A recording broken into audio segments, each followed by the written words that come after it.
సీతాపురం అనే అందమైన గ్రామంలో బంగారయ్య అనే వ్యక్తి ఉండేవాడు. అతను ఒక సాధారణ రైతు, కష్టపడే మనిషి. ఆయనకు కుటుంబం అంటే ప్రాణం.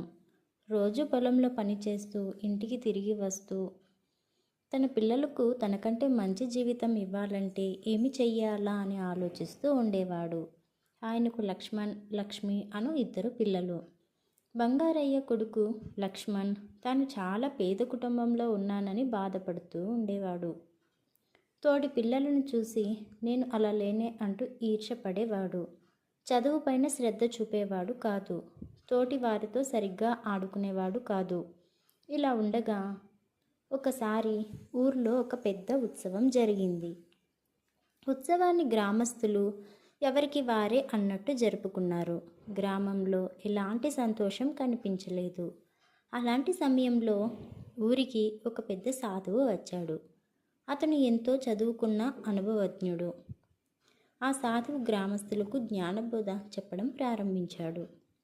గ్రామంలోని యువకులు, వృద్ధులు అందరూ ఆయన మాటలు వినడానికి ఆసక్తిగా కూర్చున్నారు. తన ఉపన్యాసంలో జీవితం యొక్క విలువ గురించి చర్చించసాగాడు. జీవితం ఎంత విలువైనదో మీకు తెలుసా అని ఆయన ప్రశ్నించాడు.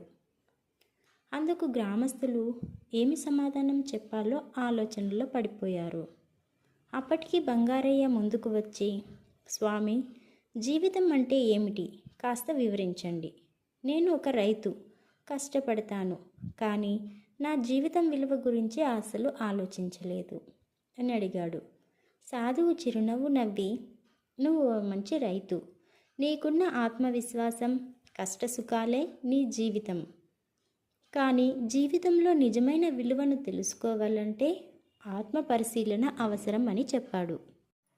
ఆ మాటలు వినగానే బంగారయ్య చాలా సంతోషపడ్డాడు. తన పొలం, తన కుటుంబం, తన కృషి అన్నీ ఎంతో విలువైనవని, తనకు అనుభవించేందుకు, ప్రేమించేందుకు ఉన్న అవకాశాలను నిజంగా అర్థం చేసుకున్నాడు. ఆ రోజు నుంచి బంగారయ్య తన జీవితాన్ని మరింత గౌరవంగా చూసుకోవడం ప్రారంభించాడు. ప్రతిరోజు పనిలో గడిపిన, ప్రతి రాత్రి కుటుంబంతో గడిపిన ఆయన దానిలో ఉన్న ఆనందాన్ని చూసి సంబరపడ్డాడు.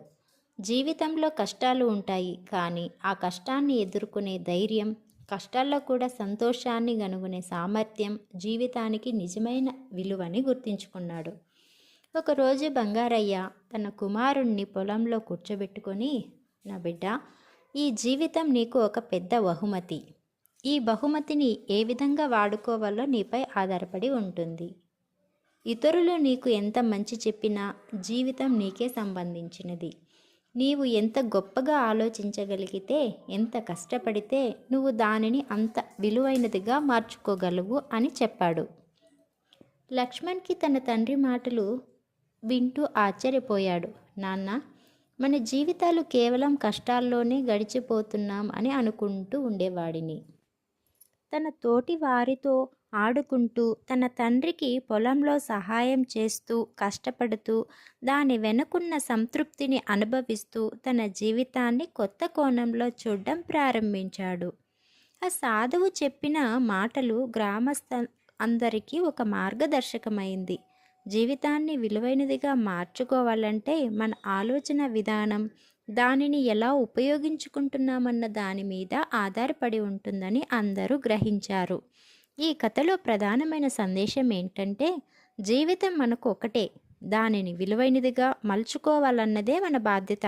కష్టాలు, సుఖాలు, విజయాలు, పరాజయాలు అన్నీ మన ప్రయాణంలో భాగమే. వాటిని ఎలా అనుభవిస్తున్నామన్నది మన జీవితానికి అసలు సారం.